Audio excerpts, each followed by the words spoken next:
नमस्कार, मी आहे आपला मित्र डॉक्टर आंबेजोगाईकर आणि आपण पाहत आहात अग्निबाण लाईव्ह न्यूज चॅनल। आपल्यासमोर जो व्हिडिओ सुरू आहे तो आहे यवतमाळ जिल्ह्याच्या महागाव तालुक्यातील चिल्ली इजारा या गावचा।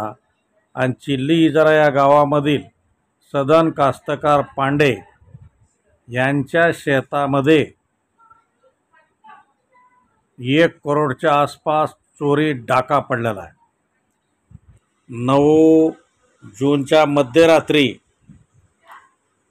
पांडे यांच्या राहत्या शेतातील घरावर अज्ञात 6 व्यक्तींनी डाका टाकला असून रोख रक्कम व सोने मिळून 1 करोड रुपयाच्या आसपास ऐवज लंपास केला असल्याची खात्रीदायक माहिती आहे। आज 11 जून रोजी उमरखेड विधानसभा मतदारसंघाचे आमदार नामदेव ससाने, उपविभागीय पोलीस अधिकारी हनुमंत गायकवाड तसेच महागाव पोलीस स्टेशनचे पोलीस निरीक्षक तथा पोलीस कर्मचारी तथा अनेक पत्रकार व नागरिक या घटनास्थळाला भेट देण्यासाठी ह्या चिल्ली इजारा येथील जंगलातील घराला पाहण्यासाठी आलेले होते।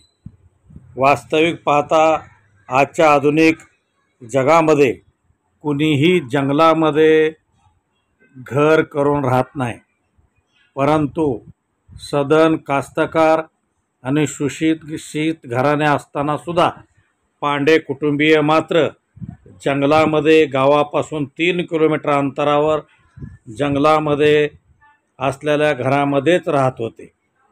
त्या ठिकाणी पाण्याची सोय नाही, लाईटची सोय नाही आणि घराकडे जाण्यासाठी व्यवस्थित रस्तासुद्धा नाही।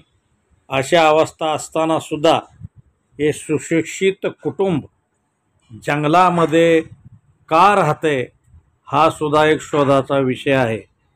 त्याचबरोबर कुठलीही आधुनिक सुविधा ह्या घरामध्ये पाहायला मिळाली नाही आणि 9 जूनच्या मध्यरात्री 6 इसमांनी येऊन ह्या ठिकाणी चोरी केलेली आहे आणि ह्या चोरीमध्ये त्यांचा जवळपास 1 करोड रुपयाचा माल लंपास केले असल्याची माहिती आहे।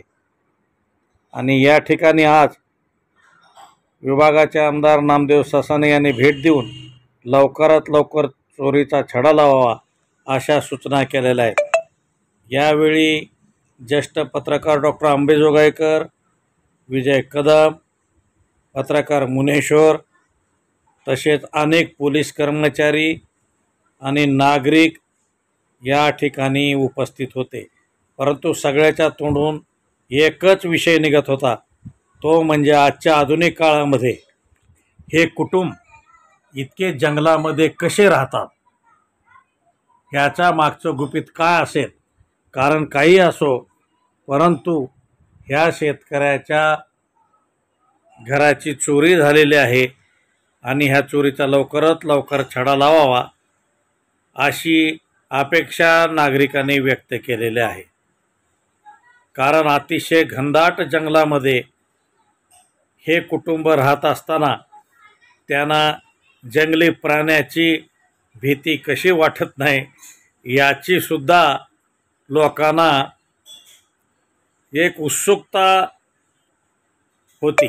परंतु इतकी मोठी चोरी होऊन सुद्धा पांडे कुटुंबीय घाबरलेले नव्हते।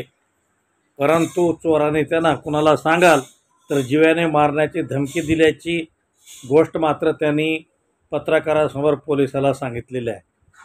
आणि घराची अवस्था पाहिली तर आजच्या आधुनिक जगामध्ये इतक्या घनदाट जंगलामध्ये 2 बहिणीसह 2 भाऊ कसे राहतात हाच एक शोधाचा विषय असून याचीच चर्चा सर्वत्र ऐकायला मिळत होती। तूर्त इतकेच।